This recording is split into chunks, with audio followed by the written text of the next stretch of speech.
So நம்ம பிரெயினில் தோன்ற எல்லா விஷயத்தையும் நம்ம லாங்குவேஜாலேயோ இல்லாட்டி நம்ம கையால் எழுதியோ இல்லாட்டி வரைஞ்சோ இல்லாட்டி ஏதாச்சும் ஆர்ட் கிராஃப்ட் ஏதாவது பண்ணி வடிச்சோ நம்ம வந்து அதை எக்ஸ்ப்ரெஸ் பண்ணுறோம். ஸோ கைகளில் பார்த்தீங்கன்னா 26 போன்ஸ் அண்ட் 40 மசில்ஸ் வந்து இந்த பாமில் இந்த விரல் இப்படி பேனாவை இப்படி பிடிச்சு எழுதணும் அப்படின்னா இதுக்கு 26 போன்ஸும் 40 மசில்ஸும் இன்வால்வ் ஆகிருக்கு. அப்போது அது அத்தனையும் ட்ரெயின் ஆனாதான் உங்களுக்கு ஒரு பர்டிகுலர் ஸ்ட்ரோக்கு கரெக்டாக வரும். ஒரு டாட் வைக்கணும்னா கூட, ஒரு கோடு போடணும்னா கூட அத்தனை விஷயமும் எங்கேஜ் ஆகணும், கரெக்டாக எங்கேஜ் ஆகணும். அதனால தான் குழந்தை போடும்போது கொணாமொனாலாம் வரும், ஏன்னா அத்தனையும் எங்கேஜ் ஆகலை. பட் ப்ராக்டிஸ் பண்ணி பெருசுலேருந்து சின்னதாகி ஒரு குட்டி 2 லைனுக்குள்ளே எழுதுகிற அளவுக்கு அதுக்கு வருது. ஆனாலும் அந்த பர்ஃபெக்ஷன் வர்றதுக்கு ரொம்ப நாள் ஆகும். பட் நம்ம சிஸ்டமில் நம்ம ஸ்கூலில் வேகமாக எழுத வச்சுருவாங்க, போர்ஷன் முடிக்கணும் அப்படின்னு சொல்லிட்டு ப்ராக்டிஸ் கம்மியாகிடும். கொஞ்சம் நாளானா எழுதுகிற ப்ராக்டிஸ் படிக்கணும்னு போயிடுவாங்க. கையெழுத்து வந்து ஹோம்ஒர்க் எழுதுறதோட நின்று போயிடும், அவ்வளோதான். அதுக்கப்புறம் அதை ரொட்டீனாக ப்ராக்டிஸ், ஹேண்ட் ரைட்டிங் ப்ராக்டிஸ்ன்னு இருக்காது. ஸோ இந்த எங்கேஜ் ஆகிற மசில்ஸும் எல்லாமே நம்மளோட பிரெயினில் ஃப்ரண்டல் லோபு எல்லா ஏரியாலும் கனெக்ட் ஆகிருக்கு. தம்பு ஃப்ரண்டல் லோபில் இந்த 4 ஃபிங்கருக்கும் ஒரு ஏரியாலையும் கனெக்ட் ஆகிருக்கு. சில இது எமோஷனல் பிரெயினில், சில இது லாஜிக்கல் பிரெயினில், லெஃப்ட் பிரெயினில், ரைட் பிரெயினில் எல்லா இடத்துலையும் கனெக்ட் ஆகிருக்கு. ஸோ இட்ஸ் ஒயர் மாதிரி, பிரெயின்லேருந்து ஒயர் வந்தால் அந்த ப்ளக் பாயிண்ட் மாதிரி இந்த 5 விரலும்னு வச்சுக்கோங்களேன். இப்போ இங்கே வந்து எமோஷன்ஸ் வரும்போது நம்ம தாட்ஸ் வருது. இப்போ நான் வந்து ரொம்ப கான்ஃபிடெண்ட்டாக நினச்சிட்ருக்கேன், எனக்கு ஒரே சந்தோஷமாக இருக்குது அப்படின்னு சொன்னேன்னா பிரெயினில் அந்த பர்டிகுலர் ஏரியா வந்து ஒர்க் ஆகிட்ருக்கும், கான்ஃபிடென்ஸ், ஹாப்பினஸ். அப்போ என்னாகும்னா அந்த சிஸ்டம்லேருந்து வர்ற எலக்ட்ரிக் இம்பல்சஸ் என் கையில் வரும்போது நான் எழுதுகிற எழுத்தில் இருக்கக்கூடிய ஸ்ட்ரோக்ஸோட விதம் வேறு மாதிரி இருக்கும். அதே ஒரு சேட்னஸ் இல்லாட்டி ஒரு விதமான லோ செல்ஃப் எஸ்டீம் இல்லை ஒரு ஃபெயில்யூர் அந்த மாதிரி மைண்ட் இருக்கும், ஒரு ஸ்ட்ரெஸ், என்னவோ ஒரு எல்லா எமோஷன்ஸும் உள்ளே இருக்குது. அது வெளியில் அது என்ன மாதிரி இருக்குமோ அதை அப்போ கையில் நம்ம எழுதும்போது அந்த ஸ்ட்ரோக்கு கம்ப்ளீட்டாக டிஃப்ரெண்ட்டாக. ஆமாம், நமக்கு பார்க்கும்போது ஹேண்ட் ரைட்டிங்கில் என்ன பெரிய வித்தியாசம் இருக்குது அப்படின்னு நினைப்போம், அழகாக இருக்குது அழகாக இல்லை அப்படின்னு நினைப்போம். ஆனால் உண்மையிலே பார்த்தா ரொம்ப அழகாக இருக்கும், அதில் தான் ஏகப்பட்ட பிரச்சனை இருக்கலாம். ஆனால் அழகாகவே இல்லாமல் இருக்கலாம், ஆனால் அதில் ப்ராப்ளமே இல்லை அப்படின்னு இருக்கலாம்.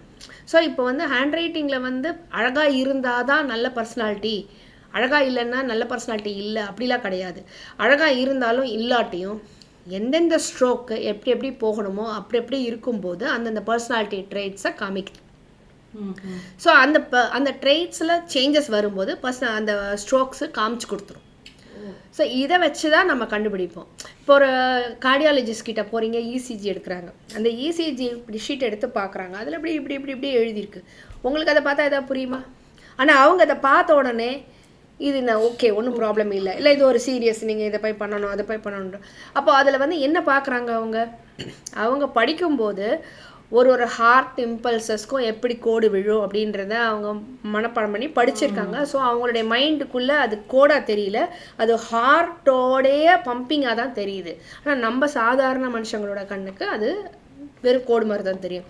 இதே மாதிரி தான் நாங்கள் ஹேண்ட் ரைட்டிங் அனாலிசிஸ் படித்தவங்களுக்கு எப்படி இருக்கோன்னா, ஒரு பேப்பரில் துண்டு சீட்டில் ஒரு 4 லைன் எழுதியிருக்கிறத பார்க்கும்போதே இந்த பர்சன் என்ன நினச்சிட்டு இருக்காரு, இந்த பர்சன் வந்து என்ன ஸ்டேட்டில் இருக்கார், இந்த பர்சன் என்ன மாதிரியான ஒரு கோத்ரூ பண்ணுறாரு, அவங்களோட லைஃப் எப்படி போயிட்டுருக்கு, வாட் இஸ் த பர்சனாலிட்டி, ஏன்னா திங்கிங் பேட்டர்ன், ஒரு பர்சனை பற்றி அப்படியே ஒரு ப்ளூ பிரிண்ட் பார்த்தோன்னே தெரிஞ்சிடும்.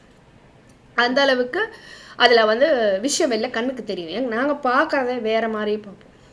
ஸோ இது இப்படி எழுதினாதான் அப்படி எழுதினாதான் அப்படின்லாம் கிடையாது, இது நிறைய விஷயம் இருக்குது. இப்போது பர்சனாலிட்டி ட்ரெய்ட்ஸ் பற்றி சொன்னேன் நான் உங்களுக்கு. பர்சனாலிட்டி ட்ரெய்ட்ஸுன்றது ஒரு சின்ன லேயர் தான் ஹேண்ட் ரைட்டிங்கில் கண்டுபிடிக்கிறது. இங்கே அடுத்த லேயர் நீங்கள் பார்த்தீங்க அப்படின்னு சொன்னோன்னா ஃபுல்லாக எமோஷனல் ஸ்டேட்ஸை ஃபுல்லாக கண்டுபிடிக்கும்.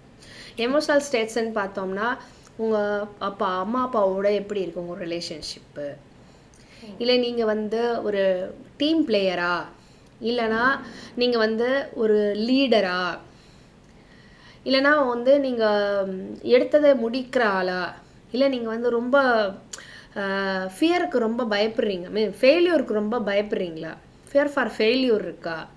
சில பேர் வந்து சக்ஸஸ் வருது அப்படின்னு சக்ஸஸ் வரும் ஆனால் ஏற்றுக்க மாட்டாங்க. நாளைக்கு உங்களுக்கு சக்ஸஸ் இருக்குது, நீங்கள் போய் நாளைக்கு பெர்ஃபார்ம் பண்ணுங்கள், நீங்கள் தான் கிங்கும்பாங்க, இவங்க போக மாட்டாங்க, அன்றைக்கி உடம்புக்கு வந்துடும் உங்களுக்கு.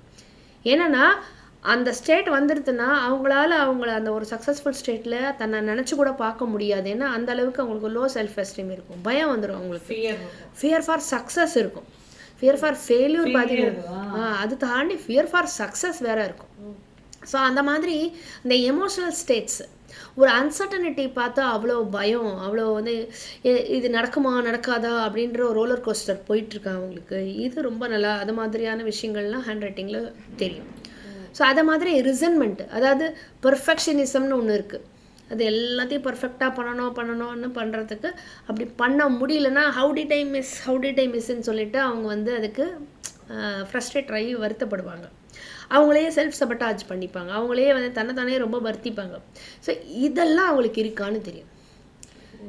ஸோ இதெல்லாம் என்னென்னா இதெல்லாம் வந்து கொஞ்சம் நாள் ஆக ஆக இந்த மாதிரி எமோஷ்னல் டிஸ்டர்பன்சஸ் எல்லாம் ஹேண்ட் ரைட்டிங்கில் பார்க்கும்போது கிளியராக எங்களுக்கு தெரிஞ்சிடும். இதெல்லாம் அவங்களுக்கு அட்ரஸ் பண்ணலை அப்படின்னா இதே ஒரு 5 வருஷம் 6 வருஷம் கழித்து ஒரு சைக்கோசோமேட்டிக் டிசீஸோடு அவங்க வருவாங்க அப்படின்னு. சைக்கோசோமேட்டிக் டிசீசஸ்னால் மன அழுத்தத்தினால ஏற்படக்கூடிய எல்லா விதமான வியாதிகளும், அதாவது மைண்டு காமாக இல்லாமல், மைண்டு ஸ்ட்ரெஸ்ஃபுல்லாக இல்லாட்டி மென்டலி ஹாப்பியாக சாட்டிஸ்ஃபைடாக இல்லாமல் எப்போவுமே ஒரு பதற்ற நிலையோ இல்லாட்டி ஒரு நாட் சாட்டிஸ்ஃபைடு இல்லாட்டி ஒரு சேடு ஸ்டேட்டு இதில் இருந்துக்கிட்டே இருக்காங்க அப்படின்னு சொன்னான்னா அந்த வருத்தங்கள் வந்து உடம்புல இருக்கிற எல்லா ஆர்கான்ஸ்லேயும் போயிட்டு பதிய ஆரம்பிச்சிடும். பதிஞ்சு எந்த ஆர்கானில் போய் பதிஞ்சிருக்கோ அந்த ஆர்கானில் முதல்ல ப்ராப்ளம் வர ஆரம்பிக்கும். சப்போஸ் ரொம்ப பயம் இருக்குது, எல்லாத்துக்கும் பயந்துக்கிட்டே இருக்காங்க, வந்து இது இந்த பையனுக்கு காலேஜ் படிப்பானா, சீட்டு கிடைக்குமா, பாஸ் ஆவானா, வேலை கிடைக்குமா, கல்யாணம் ஆகுமா, இப்படியே ஒரு நிறைய லேடிஸ் இப்போ அப்படி தானே, ஒரு ஃப்யூச்சரில் அன்சர்டனிட்டி என்ன நடக்க போகுது தெரில, ஒரு பயம் பாருங்கள். இப்போ அந்த மாதிரி இருக்கிறவங்க அத்தனை பேருக்கும் 90% பார்த்தா முக்கால்வாசி யூட்ரஸ் அங்கே தான் வந்து ப்ராப்ளம். இந்த மெனோபாஸ் ப்ராப்ளம் அப்படின்றது ரொம்ப நாளைக்கு முன்னாடி ரொம்ப கிடையாது, இப்போ தான் வந்து கொஞ்ச நாளாக வந்துட்டுருக்கு. காரணம் என்னென்னா இப்போ தான் வந்து பேரண்ட்ஸுக்கு அந்த டைமில் தான் அவங்களுக்கு பசங்களுடைய ஃப்யூச்சர் வந்து என்ன ஆக போகுது அப்படின்ற ஒரு ஸ்ட்ரெஸ்ஃபுல் ஸ்டேட்டில் இருக்காங்க. அந்த ஸ்டேட்டில் வந்து இருக்கிறச்சு அவங்களுக்கு அந்த அன்சர்டனிட்டி அழகாக அந்த லோயர் அப்டமனில் போய் உட்காந்து யூரினரி இன்ஃபெக்ஷன் இல்லாட்டி கிட்னி ரிலேட்டட் இஷ்யூஸ் இல்லைனா முக்கால்வாசி யூட்ரஸ் ரிலேட்டட் இஷ்யூஸ் இதில் வந்து உட்காந்துரும். இது வந்து ஹேண்ட் ரைட்டிங்கில் நம்ம பார்க்கலாம். எப்போ பார்க்கலாம் அப்படின்னா 4 வருஷம் கழித்து அவங்களுக்கு வரப்போகுதுன்னா இன்னைக்கு தெரியும், அது இப்பயே தெரிஞ்சிடும். அந்த தெரப்பியில் நம்ம வந்து ரிவர்ஸ் பண்ணும்போது அந்த ஸ்ட்ரோக்கை பார்த்துட்டு அந்த ஸ்ட்ரோக்கை ஸ்டாப் பண்ணி அவங்க ரிவர்ஸ் பண்ணும்போது பிரெயினில் அந்த பர்டிகுலர் பிளேஸில் போயிட்டு அது கமாண்ட் கொடுத்துட்டு இப்போ ஒரு இடத்துல போய் செட்டில் பண்ணிட்டு இருக்கு இல்லையா அந்த எமோஷன்ஸை, அங்கேருந்து எடுத்து ரிலீஸ் பண்ண ஆரம்பிச்சிடும். இப்போ அந்த ஒரு லைனாக ஒர்க் பண்ணிகிட்ருக்கு உள்ளே வந்து அது ஒரு காம்பினேஷன் ஆஃப் என்ன சொல்கிறது, லேபர் மாதிரி நம்ம சொல்கிறத அப்படியே செஞ்சுக்கிட்டே இருக்கும், ஒரு ஃபார்முலா மாதிரி உள்ள சர்வர் ஓடுற மாதிரி ஓடிக்கிட்டு இருக்கும். இப்போ இதை நம்ம பார்த்துட்டு கையெழுத்தை மாற்றும் போது அங்கே பிரெயினில் போயிட்டு நியூரல் நெட்வொர்க் மாறும். அதாவது இப்போ நீங்கள் ஒரு ஃபார் எக்ஸாம்பிள் ராகம் இருக்கு சரி கம பத நிசா, நீங்கள் சரி கம பத நிசாக்கு பதிலாக சகா பாதா நிசா அப்படின்னா ரீயை மிஸ் பண்ணிடுறீங்க, விட்டுடுறீங்க இல்லையா. அதே மாதிரி இந்த மாதிரி நம்ம இது எழுதும்போது ரீயை மிஸ் பண்ணி எழுதிட்டு இருக்கோம் அப்படின்னா திருப்பி நம்ம கரெக்டாக எழுதும் போது சரி கம பத நிசான்ட்டு கனெக்ட் ஆகிடும். ஓகே, ஸோ அது ஸ்டோர் ஆகிடும். ஸோ ரிவைஸ் ஆகும் மேலே பிரெயினில் போயிட்டு நம்ம எழுதுகிற ஸ்ட்ரோக்ஸ் போய் கரெக்டான ஃபார்முலாவை ரிவைவ் பண்ணிவிடும். ஸோ கரெக்டான ஃபார்முலான்றது நம்ம உடம்புல ஆல்ரெடி இருக்குது. ஆனால் என்ன செய்யணும்னா நம்ம அவசரம் போனோம், அதுக்கப்புறமா வந்து நம்ம ஒரே மாதிரி எமோஷன்ஸ்லேயே ஸ்டே பண்ணியிருக்கு, இதனால நமக்கு அந்த ஃபார்முலாலாம் மாறுது. ஸோ இது மாதிரி அன்சர்டனிட்டிக்கு இது மாதிரி நடக்குது இல்லையா. இந்த ரிசன்மெண்ட்டு ரொம்ப இருக்கிறவங்களுக்கு பிபி ப்ராப்ளம் வரும், ஹார்ட் ப்ராப்ளம் வரும், சுகர். எனக்கு அட்டென்ஷன் சீக்கிங் இருக்கிறவங்க, எனக்கு வந்து இம்பார்ட்டன்ஸ் கிடைக்கல, ரெஸ்பெக்ட் கிடைக்கல, என்னை யாரும் மதிக்க மாட்டேன்றாங்க, இந்த மாதிரியான ஆட்டிடியூட் நிறைய மனசை உழைச்சிக்கிட்டே இருக்கும், ரொம்ப மனசை வருத்திக்கிட்டே இருக்கும். இந்த மாதிரியான விஷயங்கள்லாம் தான் வந்து டயபெட்டிஸ் சம்மந்தமான டிசீசஸை ஸ்டார்ட் பண்ணுது. ஸோ இப்போது அவங்களுடைய ஹேண்ட் ரைட்டிங்கில் அவங்க கேட்போம் டெஸ்ட்டில், எனக்கு அதுவும் இல்லை, பிபியில் சுகரில் எதுவும் இல்லை, ஆனால் அவங்க ஹேண்ட் ரைட்டிங்கில் காமிக்கும் BP, sugar, liver disease, kidney related diseases, ஸ்ட்ரோக்லேயே ஹெல்த்தே கண்டுபிடிக்கலாம். இவ்வளோ விஷயங்கள் இருக்கு. ஹேண்ட் ரைட்டிங் வச்சு அவங்களுக்கு ஆல்ரெடி ஒரு ஆர்கன் சர்ஜரி ஆயிருந்தா தெரியும், ஏற்கனவே 2 வருஷத்தில் ஃப்ராக்சர் ஆயிருந்தா கூட தெரியும், அவங்க போன் ஸ்ட்ரென்த்தாக இருக்கான்றது தெரியும், பல்லில் பிரச்சனை இருக்கான்னு தெரியும், கண்ணாடி போட்டிருக்காங்களான்னு தெரியும், அம்மா அப்பாவோட என்ன ரிலேஷன்ஷிப்னு தெரியும், அப்புறமா வந்து பிளட்டில் ஏதாச்சும் ப்ராப்ளம் இருக்கா, சைக்கோசோமேட்டிக் டிசீசஸில் வந்து இன்னொன்று ஓவர் திங்கிங், அந்த ஓவர் திங்கிங் என்னன்னு தெரியும், பெயின் டாட்ஸ்ன்னு சொல்லிட்டு இப்போ ஒரு நிறைய பார்த்துட்டே வரும்போது சில இடத்துல தெரியும் உங்களுக்கு கணுக்காலில் பெயின் இருக்குது அப்படின்னா கண்டுபிடிச்சிடலாம். அந்த ஒரு பர்டிகுலர் ஸ்ட்ரோக்ஸில் எல்லாத்துலேயும் அந்த கணுக்கால் இருக்க வேண்டிய இடத்துல ஒரு புள்ளி வந்துக்கிட்டே இருக்கும். நம்ம நினச்சோம் இங்கு ஊறுதுன்னு நினச்சிப்போம், ஆனால் பார்த்தா ஒரே மாதிரி ஒரே இடத்துல அதே லெட்டரில் அந்த புள்ளி வந்துகிட்டே இருக்கும். நிறைய புள்ளி அதே லெட்டரில் அதே இடத்துல வருதுன்னா பாடியில் அந்த இடத்துல பெயின் இருக்குன்னு அர்த்தம். ஸோ அதுக்கு பேர் பெயின் டாட்ஸ்ன்னு பேர். ஸோ அந்த மாதிரி லங்ஸில் ப்ராப்ளம் இருக்கா, ப்ரீதிங் ப்ராப்ளம் இருக்கா, லிவர் பிரச்சனை இருக்கா, வயிறு சம்மந்தமான பிரச்சனை இருக்கா, டைஜஸ்டிவ் டிசீசஸ் இருக்கா, இது அத்தனையும் கண்டுபிடிக்க முடியும். இப்போ இது கரண்ட்டாக இருக்கிறதும் கண்டுபிடிக்க முடியும், கரண்ட்டாக இல்லைன்னா வரப்போகுதுன்னு அர்த்தம். ப்ரீவியஸாக காமிக்கும். ஆமாம், ஏன் உங்களுக்கு வரப்போகிறது ஹேண்ட் ரைட்டிங்கில் வருது அப்படின்னு சொன்னால், உடம்புல எந்த டிசீஸும் வெளியே காமிக்கிறதுக்கு முன்னாடி, அதாவது நம்ம அப்சர்வ் பண்ணி ஒரு பிரச்சனை அப்படின்னு நம்ம அப்சர்வ் பண்ணிட்டு அதை போய் டெஸ்ட் எடுத்து பிரச்சனைன்னு கண்டுபிடிக்கிறதுக்கு முன்னால் முதல்ல பிரெயினில் அந்த பிரச்சனையை வந்து பிரெயின் ஸ்டோர் பண்ணிடும். இப்போ ஒன்றும் இல்லை, ஒரு மரம் இருக்குது அப்படின்னா ஒரு ரூட்டில் ஒரு இடத்துல அழுகிடுச்சுன்னு வச்சுக்கோங்க, ஒரு வேரில் ஒரு பகுதி வந்து அழுகிடுச்சு அப்படின்னு சொன்னால் மேலெல்லாம் முதல்ல தெரியவே தெரியாது. வேர் அழுகினது கொஞ்சம் கொஞ்சமாக அந்த வேரோட அந்த பகுதியோட கனெக்ட் பண்ண இலை, அந்த அது சம்மந்தப்பட்ட பிரான்ச், அது சம்மந்தப்பட்ட லீவ்ஸ் எல்லாம் கொஞ்சம் கொஞ்சமாக அழுகி போயிடும். ஸோ அதை மாதிரி தான் every disease comes in the mind first before it manifest in the body அப்படின்னு சயின்ஸ் சொல்லுது. சயின்ஸில் என்ன சொல்கிறாங்கன்னா, எந்த விஷயமும் உடம்புல வந்து ஒரு சேஞ்சஸோ இல்லாட்டி ஏதாச்சும் ஒரு நோயோ வர்றதுக்கு முன்னாடி அது முதல்ல பிரெயினில் அந்த உடம்பு கனெக்ட் ஆகிருக்கும், எல்லா உடம்பு பார்ட்டும் பிரெயினில் ஒரு இடத்துல கனெக்ட் ஆகிருக்கும், அதுக்குன்னு ஒரு இடம் கனெக்டட் ஸ்பேஸ் இருக்கும். அந்த இடத்துல முதல்ல டேமேஜ் வந்துடும், அந்த இடத்துல தான் முதல்ல பிரச்சனையை ஸ்டார்ட் பண்ணுறோம். அதாவது நம்ம சிப்பில் முதல்ல ப்ராப்ளம் ஸ்டார்ட் ஆகிடும், அப்புறம் பின்னாடியே போய் அது வந்து எதில் வருதுன்னு தெரியாது. அதுக்கப்புறமா நமக்கு ஒரு சிப் இருக்குன்னா அந்த சிப்பில் ஒரு இடத்துல ப்ராப்ளம் ஸ்டார்ட் ஆச்சுன்னா அதுக்கப்புறமா ஒரு லேப்டாப்னா அதோட ஸ்க்ரீன்லையோ இல்லை பட்டன்லேயோ இல்லை ஏதாவது ஒரு இடத்துல வரும், ஒரு எலக்ட்ரிக்கல் இதுனா லைட்லேயோ. அது மாதிரி பிரெயினில் தான் ஃபஸ்ட்டு எல்லா டிசீஸும் ஃபஸ்ட்டு ஸ்டார்ட் ஆகுது, அதுக்கப்புறமா தான் அது பாடியில் வந்து மேனிஃபெஸ்ட் ஆகுது. ஸோ அது மேனிஃபெஸ்ட் ஆகிறதுக்கு முன்னாடி பிரெயினில் வந்த உடனேயே கையில் வந்துடும், ஹேண்ட் ரைட்டிங்கில் வந்துடும். ஸோ ஆமாம், நிறைய பேர் இந்த மாதிரி ஹேண்ட் ரைட்டிங்கில் ஹெல்த்தை கண்டுபிடிச்சிட்டு ஹேண்ட் ரைட்டிங்கை சேஞ்ச் பண்ணி ஹெல்த் இஷ்யூஸ்க்குள்ளே ரொம்ப காம்ப்ளிகேட்டடாக ஹெல்த் இஷ்யூஸ் போகிறதுக்கு முன்னாடியே அவங்கள வந்து அவேர்னஸில் நார்மலைஸ் பண்ணியிருக்காங்க. ஆல்ரெடி மெடிசன்ஸ் எடுத்துக்கிட்டு கொஞ்ச நாளாக எடுத்துகிட்ருக்கிறவங்க இந்த தெரப்பியை கண்டினியூஸாக 3 months 6 months 9 months அப்படின்னு சொல்லிட்டு ரிப்பீட்டடாக பண்ண கொஞ்சம் கொஞ்சமாக 10 மாத்திரைலேருந்து 8 மாத்திரை 4 மாத்திரை 3 மாத்திரை 2 மாத்திரை 1 மாத்திரை அளவுக்கு கூட வந்து கம்மி பண்ணியிருக்காங்க. டிசீஸ் வந்ததுக்கு அப்புறமும் ஹேண்ட் ரைட்டிங் வச்சே சரி பண்ணலாம். டிசீஸ் வந்ததுக்கு அப்புறமும் அதை கண்ட்ரோல் ஃபஸ்ட்டு பண்ணிக்கலாம், அதுக்கு மேலே அக்ரவேட் பண்ணாமல் ஃபஸ்ட்டு கண்ட்ரோல், அப்புறம் ஸ்லோ கம்மி பண்ணணும். 100% இது ஆகுமா? கேன்சரே வந்து ஆல்மோஸ்ட் நிறைய குறைஞ்சிருக்கு. இல்ல 100% கியூர் ஆகுமான்னு கேக்குறேன். 100% அதாவது 100% கியூர் ஆகி தான் ஆகணும், ஏன்னா இது சயின்ஸ். ஆனா அந்த பர்சனோடைய எஃபர்ட் அதுல இருக்கு, அந்த பர்சன் அதுல வந்து கியூர் ஆகிறதுக்கு முதல்ல மென்டலி அலோ பண்ணணும், ப்ளஸ் அதுக்கான ஒர்க்கு அந்த தெரப்பி எவ்வளோ டைம் எடுக்குதோ அதை பண்ணணும். போர் அடிக்குது 4 நாள் பண்ணேன் எனக்கு ரிசல்ட் இல்லைன்னு விடக்கூடாது, கன்சிஸ்டண்ட்டாக அதை டெய்லி பண்ணிகிட்டே வரும்போது ஃபஸ்ட்டு அது ப்ரிவென்ஷன் பண்ணும், எந்த டிசீஸும் புதுசாக வராது. 2வது வந்திருக்கிற டிசீஸை வீரியத்தை குறைச்சிட்டே வரும். 3வது டிசீசஸ்லேருந்து வெளியில் கம்ப்ளீட்டாக கொண்டு வந்துடும்.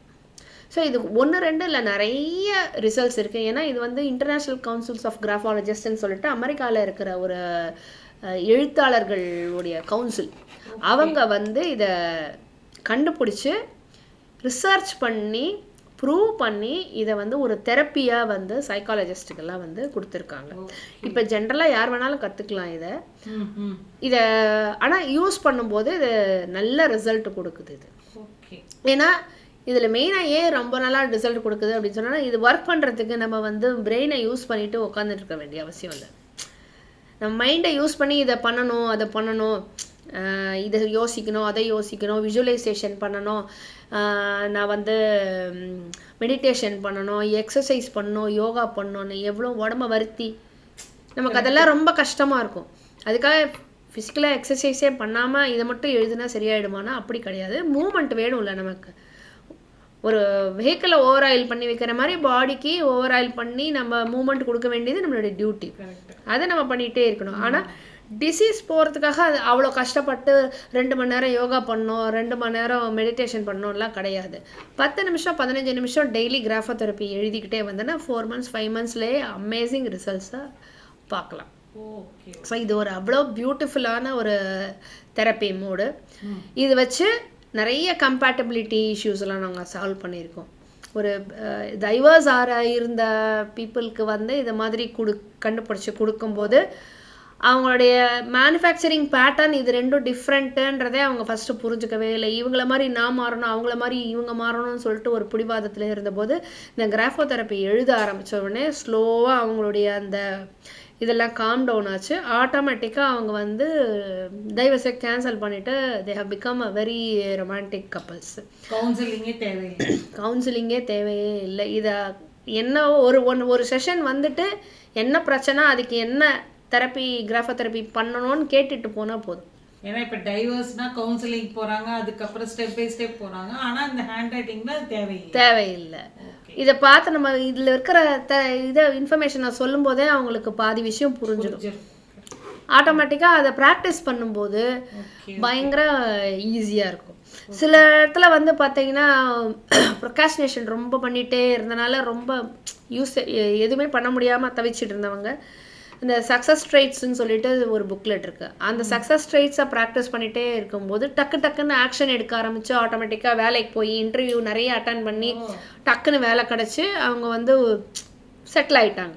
ஒரு காலேஜ் படிக்கிற பையன் வந்து ரொம்ப நாள் ப்ரொகாஸ்டினேட் பண்ணிகிட்டே இருந்துட்டு இதை பண்ணி முடிச்ச உடனே அப்போ தான் அவனுக்கு அந்த எந்தூசியாசமே வந்தது. நிறைய அப்ளை பண்ணணும், நிறைய போய் இன்டர்வியூ அட்டன் பண்ணணும். அது வரைக்கும் ஸ்லக்கிஷாக உட்காந்து நம்ம கிடைக்காது, ஆப்பர்ச்சுனிட்டியே இல்லை அப்படின்னு சொல்லிட்டு ரொம்ப டல்லாக இருந்தது.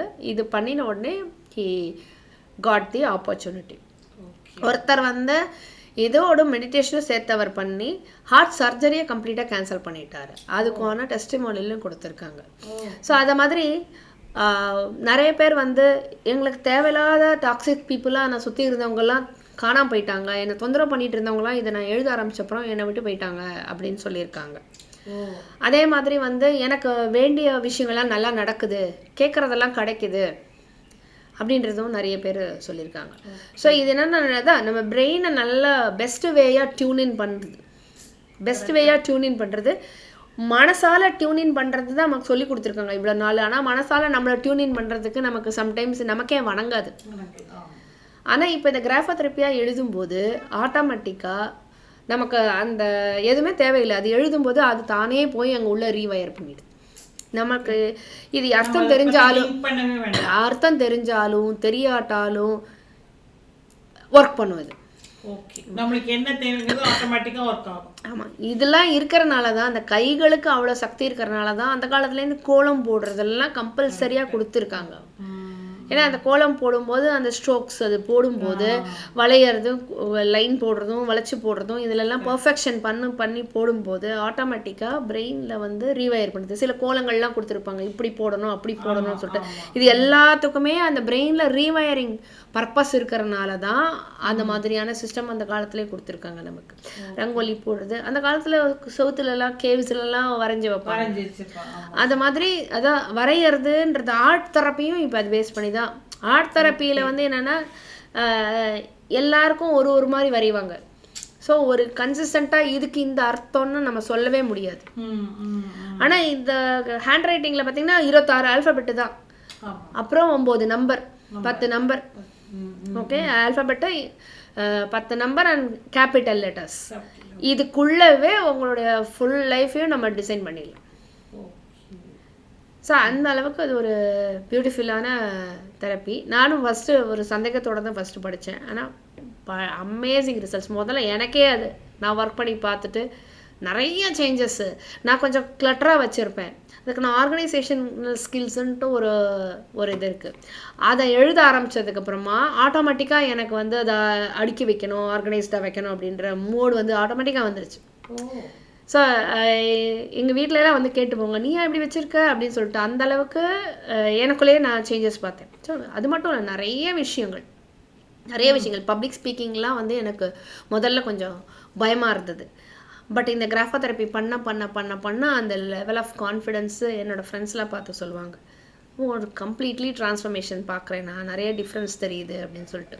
ஸோ அது மாதிரி இந்த கிராஃபோ தெரப்பி ஃபஸ்ட்டு நம்ம மேலே சூப்பராக ஒர்க் பண்ணுறதுன்றது எனக்கு தெரிஞ்சதுக்கப்புறமா தான் நான் இதை வந்து என்னுடைய கிளைண்ட்ஸ்க்கு நான் கொடுக்க ஆரம்பித்தேன். ஸோ இது ரொம்ப அமேசிங்கான தெரப்பி. ஸ்டூடெண்ட்ஸுக்கு வேற ஒரு தனியாக இருக்குது அந்த மாதிரி, இது தனியாக அவங்களுக்கு தனியாக. ஏன்னா இது ஆல்ரெடி கற்றுக்கிட்டு எழுதிட்டு இருக்கிறது அடல்ட்ஸ், அதில் ரீவயர் பண்ணுறது வேறு. ஸ்டூடெண்ட்ஸ் இப்போ தானே ஸ்டார்ட் பண்ணவே ஆரம்பிக்கிறாங்க, அவங்களுக்கு முதல்ல ஃபார்மேஷன்லேருந்தே ஆரம்பிச்சிடும். ஸோ இப்போ ஸ்டூடெண்ட்ஸில் இன்னும் நல்லா டிஃப்ரென்ஸ் என்ன வருது அப்படின்னு சொன்னான்னா, இந்த பசங்க வந்து அட்டென்ஷன் சூப்பராக இருக்குது, ஃபோக்கஸ் நல்லா இருக்குது, இப்போவே கான்ஃபிடெண்ட்டாக போய் பேசுகிறாங்க, வேணும்னா கேள்வி கேட்குறாங்க கிளாஸில், ஃப்ரெண்ட்ஸ் கிட்ட வந்து அந்த சண்டைலாம் குறைஞ்சிடுது. ஸோ ப்ரொகாஸ்டினேஷன் கம்மியாக இருக்குது, தானே எல்லாத்தையும் செய்யணும்னு இனிஷியேட்டிவ் எடுத்து பண்ணுறாங்க. இந்த மாதிரி நிறைய விஷயங்கள் வந்து இந்த கிராஃபோ தெரப்பி பண்ணுறதுலேருந்து பசங்க வந்து ரிசல்ட்ஸ் கொடுத்துட்ருக்காங்க. இது ஒரு பக்கம் இருந்தாலும் ஹேண்ட் ரைட்டிங் ரொம்ப அழகாயிட்டு வரனால மார்க் வேறு அதிகமாக வருது அவங்களுக்கு. ஃபோக்கஸ் அதிகமாக இருக்கிறதுனால நிறைய ரிமெம்பரிங் சக்தி, நிறைய மெமரி வந்து நிறைய இம்ப்ரூவ் ஆகி ஃபோக்கஸ்டாக படிக்கிறாங்க. மார்க்ஸ் அதிகமாக வரனால செல்ஃப் எஸ்டீம் அதிகமாகி நம்மளாலேயும் முடியும் அப்படின்ற ஸ்டேட்டஸ் வந்து கான்ஃபிடென்ஸ் வந்துடுது அவங்களுக்கு. ஸோ ஆட்டோமேட்டிக்காக ஒரு 6 monthsக்குள்ளே பார்த்தா அந்த பசங்களோட லைஃப்பை கம்ப்ளீட்டாக ட்ரான்ஸ்ஃபார்ம் பண்ணிடுது. அது என்னன்னா இன்னும் ரொம்ப நல்லது. ஏற்கனவே எல்லா டேமேஜையும் பண்ணிவிட்டு அப்புறமா நம்ம ரீவயர் பண்ணுறதை விட டேமேஜ் ஆரம்பிக்கிறதுக்கு முன்னாடியே இந்த பசங்களுக்கு அதை ஒர்க் பண்ணினோம் அப்படின்னா அவங்க ஒரு அடல்ட்டாக வரும்போதே ஒரு ஃபுல் ஃப்ளெஜ் நல்ல ஒரு மோட்டிவேஷனாக நம்ம எல்லோரும் பார்த்து வாவ் இந்த மாதிரி ஒரு குழந்தை இருக்கணும் அப்படின்ற மாதிரி நம்ம ஃபீல் பண்ணுற அளவுக்கு ஒரு சூப்பர் ஸ்மார்ட்டாக லைஃப் ஸ்கில்ஸோட, அதாவது படிப்பு தான் வாழ்க்கை, இன்டெலிஜென்ஸ் தான் வாழ்க்கை அப்படின்றதுலாம் இல்லை, சாமர்த்தியம்னு நம்ம சொல்லுவோம்ல, எந்த இடத்துல எந்த சுச்சுவேஷன் வந்தாலும் சமாளிக்கக்கூடிய லைஃப் ஸ்கில், அந்த சாமர்த்தியம், அந்த இன்டெலிஜென்ஸ் இருந்தால் போகிறோம், உலகத்தையே வாங்கிடலாம். அது கண்டிப்பாக இந்த ஹேண்ட் ரைட்டிங் ப்ராக்டிஸ் மூலமாக வந்துடும். ஏன்னா எல்லா பர்சனாலிட்டியும் முதலே ரீவயர் பண்ணிடுது. அவங்களுக்கு தேவையில்லாத பர்சனாலிட்டியை வர விடாமல், சப்போஸ் இப்போ ஒதுங்கி போகிறாங்க, யாரோடையும் பழக மாட்டேங்கிறாங்க அப்படின்னா அவங்க போடுற ஒய்யை கரெக்ட் பண்ணும்போது என்ன ஆவாங்கன்னா ஃப்ரெண்ட்ஸோட போக ஆரம்பிச்சிருவாங்க. அதே மாதிரி ஒரு சென்சிட்டிவ் டு கிரிட்டிசிசம்னு ஒன்று இருக்குது. யார் எது சொன்னாலும் முணுக்குன்னு கோவப்படுறது, இல்லாட்டி ரொம்ப சென்சிட்டிவ் ஆகிடுது. இன்னும் இது வந்து மக்களோட நம்மளை சேர்க்க விடாது, ஒதுங்கிடும். நம்ம எப்போ பார்த்தாலும் ஒரு பிரச்சனையிலே இருக்கிற மாதிரி இருக்கும். ஸோ இதுக்கு சாதாரண அந்த TNDல தான் இருக்குது அதோடைய நுணுக்கமே, ரகசியமே. ஸோ டியும் கரெக்டாக போட வச்சுட்டே வந்தோம் அப்படின்னு சொன்னால் அவங்க வந்து அந்த சென்சிட்டிவ் டு கிரிட்டிசம்லேருந்து வெளில வந்துடுவாங்க. கொஞ்சம் பொறுமை வர ஆரம்பிச்சிடும். அவங்க வந்து ரொம்ப சீரியஸாக எடுத்துக்க மாட்டாங்க. ஸ்லோவாக அதை வந்து ஒரு ஃபீட்பேக் மாதிரி எடுத்துக்க ஆரம்பிச்சிருவாங்க, ரெஸ்பாண்ட் பண்ணுவாங்க, ரியாக்ட் பண்ண மாட்டாங்க. ஸோ இது வந்து அவங்களுக்கு வந்து லைஃப் ஸ்கில். ஸோ தட் ஒரு டீமில் ஒர்க் பண்ண முடியும், அவங்களால ஒரு குரூப்பில் அவங்களோட ப்ராஜெக்ட் பண்ண முடியும். ஏன்னா ஏதாவது ஒருத்தர் யாராவது சொன்னாலும் உடனே கோச்சிக்கிட்டு வந்துடுவாங்க இல்லைன்னு. ஸோ அந்த மாதிரியான விஷயங்கள்லாம் சின்ன வயசுலேயே கல்டிவேட் பண்ணால், இன்றைக்கி இந்த விஷயங்கள்லாம் தான் இன்றைக்கி வந்து கல்யாணம் ஆனோடனே டைவர்ஸ் போகுது, ஒரு ரிலேஷன்ஷிப் அட்ஜஸ்ட் பண்ண முடியல அப்படின்னா எல்லா இடத்துலையும் ஒரு ட்ராமா மாதிரி எல்லாருக்கும் உள்ளே உட்காந்துருக்கு குழந்தைங்கள்லேருந்து. ஸோ இந்த ட்ராமாவெல்லாம் ரிலீஸ் பண்ணி விட்டுரும் இந்த கிராஃபோ தெரப்பி. ஸோ எல்லா குழந்தைங்களும் ஒரு வாட்டியாச்சும் அந்த மாஸ்டரிங் பென்மன்ஷிப்னு ஒரு கோர்ஸ் இருக்குது, அந்த கோர்ஸை எடுத்தாங்க அப்படின்னு சொன்னால் டெஃபினட்டாக அவங்க லைஃப்பில் சூப்பர் சேஞ்சஸ் வரும். இன்ஃபேக்ட் ஃபாஸ்ட்டாக வரும் அடல்ட்ஸை விட. அடல்ட்ஸும் எல்லாரும் அந்த கிராஃபோதெரப்பி கற்றுக்கிட்டு every one has to fall in love with writing. எழுதுறது நமக்கு விட்டு போயிட்டே இருக்குது. அந்த எழுத்தில் இவ்வளோ சூக்ஷமாக இருக்குது. அந்த எழுத்துனால நம்மளுடைய வாழ்க்கையே மாற்ற முடியும் அப்படின்ற அளவுக்கு இருக்கும்போது இதை நம்ம கண்டிப்பாக பயன்படுத்தி எல்லாரும் வந்து வாழ்க்கையில் ரொம்ப நிம்மதியாக சந்தோஷமாக டிசீஸ் ஃப்ரீயாக இருக்கணும் அப்படின்றது என்னுடைய வேண்டுகோள். தலையெழுத்தே மாற்றலாம். அதில் கண்டிப்பாக தலையெழுத்தே மாற்றலாம். அது hand writing is mind writing. ஒரே வார்த்தை சொல்லணும்னா இது hand writing is mind writing. So மைண்டில் நம்ம நல்ல விஷயங்களை போடணும், மைண்டை நம்ம ஃப்ரெஷ்ஷாக வச்சுக்கணுன்னா கையெழுத்தை வந்து எப்படி the right way of writing நம்ம சொல்லுவோம். த ரைட் வே ஆஃப் ரைட்டிங்னா அழகு அப்படிலாம் கிடையாது. எந்த ஸ்ட்ரோக்கை எப்படி போடணுமோ அப்படி போடணும். That's the right way of writing will rewire the brain to give you the best out of your life. So everybody should start writing at least every day. கொஞ்சோண்டு ஜேர்னலிங் பண்ணணும். ஒரு டைரி வச்சுட்டு இன்றைக்கி என்ன நடந்தது, இல்லை ஒரு கிராட்டிடியூடு, இன்றைக்கி நல்லதெல்லாம் நடந்ததெல்லாம் எழுதி தேங்க் பண்ணுறது. அந்த மாதிரி எழுதும்போது நம்மளுடைய எனர்ஜி, நம்மளுடைய எமோஷன்ஸ் எல்லாம் கை வழியாக வெளியில் போயிடும். ஸோ ரிலாக்ஸ்டாகவும் இருக்கும். அந்த ஸ்ட்ரோக் எப்படி தெரியும் அவளுக்கு, அந்த கரெக்டாக வரட்டும் இல்லையா? அதுதான் இங்கே வந்து மீட் பண்ணாங்கன்னா நாங்கள் அவங்களுக்கு ஹேண்ட் ரைட்டிங் அனாலிசிஸ் பண்ணி எந்த ஸ்ட்ரோக்ஸ் அவங்க சரி பண்ணணுன்றதை நாங்கள் அவங்களுக்கு சொல்லி கொடுத்துருவோம். அதை கற்றுக்கிட்டாங்கன்னா அவங்க அதுக்கப்புறமா அதை பண்ணிகிட்டே இருக்கலாம். அதே ஃபாலோ பண்ணலாம். ஸோ எந்த ஸ்ட்ரோக்ஸ் அவங்க ராங்காக போடுறாங்க, எந்த ஸ்ட்ரோக்ஸ் அவங்க ரைட்டாக போடணுன்றது அவங்க அனாலிசிஸ் பண்ணி தெரிஞ்சுக்கிட்டாங்க அப்படின்னு சொன்னான்னா அவங்க வந்து அதை மெயின்டைன் பண்ணிகிட்டே இருக்கலாம். எங்கள் புக்ஸ் கொடுப்போம், நாங்கள் ஒர்க் புக்ஸ் கொடுப்போம் ப்ராக்டிஸ் பண்ணுறதுக்கு. அதில் ப்ராக்டிஸ் பண்ணிகிட்டே இருக்கலாம். அப்புறமா எவ்ரிடே ரைட்டிங்கில், டைரி ரைட்டிங்கில், ஏதாவது ஜேர்னலிங் அதில் வந்து கம்பல்சரியாக அந்த ஸ்ட்ரோக்ஸ் மாறாமல் எழுதி பழகிட்டே இருக்கு. சிக்னேச்சர்லேயும் நம்மளுடைய லைஃப்பை பற்றி இருக்குது ஃபுல்லாக. ஒரு சிக்னேச்சர் வந்து நம்மளை பற்றி சொல்லிடும். ஸோ சிக்னேச்சர் அனாலிசிஸ்னு அது ஒரு தனி கான்செப்ட், அது தனி சப்ஜெக்ட். அது ஒரு தனி சப்ஜெக்ட். சிக்னேச்சர் வந்து அந்த சிக்னேச்சரை சேஞ்ச் பண்ணும்போது பிஸ்னஸ் சேஞ்ச் ஆகிருக்கு, வெல்த் சேஞ்ச் ஆகிருக்கு, ஹெல்த்து மாறி இருக்குது. இன்ஃபேக்ட் சில பேருக்கு வந்து ஜி வந்து சரியாக போடாததுனாலேயே வந்து இந்த யூட்ரஸ், ப்ராஸ்ட்ரேட் அந்த ப்ராப்ளம்லாம் வந்துருக்கு. அந்த ஜியில் ஒரு சின்ன கட்டு கொடுக்கும்போது அங்கே வந்து அந்த யூட்ரஸ்லேயோ இல்லாட்டி அந்த ஏரியாவில் இருக்கிற லோயர் அப்டமனில் இருக்கிற ஏதோ ஒரு ஆர்கானில் ஒரு ப்ராப்ளம், ரீப்ரொடக்டிவ் ஆர்கானில் ப்ராப்ளம் வந்திருக்கிறத இந்த எவாலுவேஷன் நிறைய பண்ணியிருக்கோம். செக் பண்ணி நாங்கள் வந்து முதல்ல ஹேண்ட் ரைட்டிங் அனாலிசிஸ் பண்ணிவிட்டு நோட் பண்ணி வச்சுட்டு அவங்கள கேட்டால் அவங்க ஆமான்னு சொல்லும் போதெல்லாம் இவாலுவேஷன் ரிப்போர்ட்ஸ் போகும். Yes, this is shown in this handwriting. எவ்வளோ number of times, 1000th number of time, 2000th number of time, 2000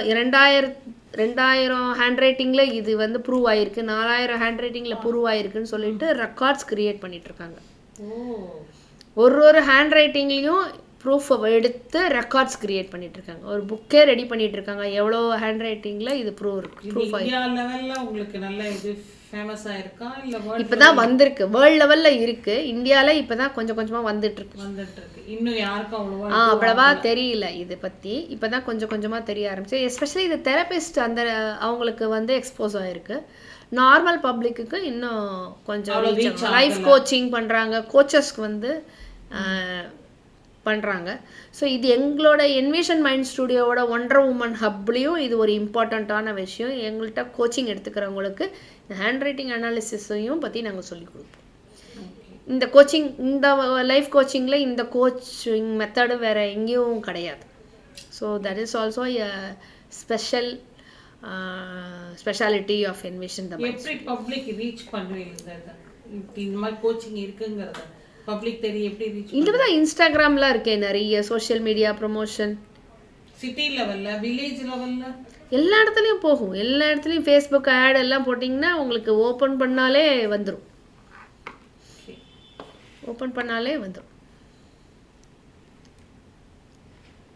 Hope all your doubts are cleared.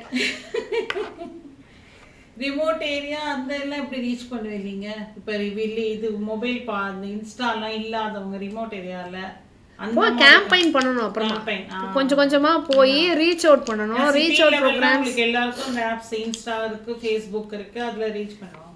In remote village ஏரியாங்களாம் அவங்களுக்கு இன்ஸ்டானா என்ன தெரியாது, ஃபேஸ்புக்னா என்னன்னு தெரியாது, வெறும் நம்ம மொபைல் இது பார்த்துட்டு இருப்பாங்க. ஸோ அவங்களுக்கு எப்படி ரீச் ஆகணும், ஒரு அட்வர்டைஸ்மெண்ட் மாதிரி எப்படி? நம்ம டிவி ஆட் மாதிரி பண்ணலாம். டிவி ஆட் பண்ண முடியுமா தெரியல எனக்கு. ஜென்ரலி பேப்பர்ஸில் ஆட் அதெல்லாம் பண்ணலாம். இல்லைன்னா மாசாக போய் கேம்பெயின் ஒரு அங்கே போயிட்டு ஒரு கேம்பெயின் பூத் போட்டு இந்த மாதிரி இருக்குன்னு எல்லாருக்கும் சொல்லலாம், வந்து பார்க்க சொல்லலாம். ஒரு குட்டி ஹேண்ட் ரைட்டிங் அனாலிசிஸ் ஒரு ஒரு 5 ட்ரேட்ஸு சொல்கிறோம் கொண்டாங்கன்னு சொல்லி காமிச்சு நம்ம அந்த மாதிரி ஃப்ரீ அனாலிசிஸ் கொஞ்சம் பண்ணி கொடுக்கலாம் அவங்களுக்கு. அப்புறம் ஹெல்த் இஷ்யூஸ்லாம் இருந்தால் அவங்கக்கிட்ட சொல்லி இதை பண்ணுங்கன்னு சொல்லலாம். ஸோ அந்த மாதிரி கொண்டு போய் ரீச் அவுட் பண்ணலாம். But it has to take its own time and என்ன சொல்கிறது அந்த ப்ராசஸ். ஸோ இது ஒரு மிஷன் எனக்கு, இதை கொண்டு போய் நிறைய பேருக்கு ரீச் அவுட் பண்ணணும் அப்படின்னு சொல்லிட்டு. So let the Divine's blessings கிடைக்கட்டும், அவ்வளோதான் போய் பண்ணுறதுக்கு. Thank you ma'am, thank you for your wonderful time. And then hand writing பற்றி இவ்வளோ விலாவரியாக எங்களுக்கு எக்ஸ்பிளைன் பண்ணதுக்கு ரொம்ப ரொம்ப நன்றி. இவ்வளோ விஷயம் எங்களுக்கு நாங்களுக்கும் தெரிஞ்சது. தேங்க்யூ.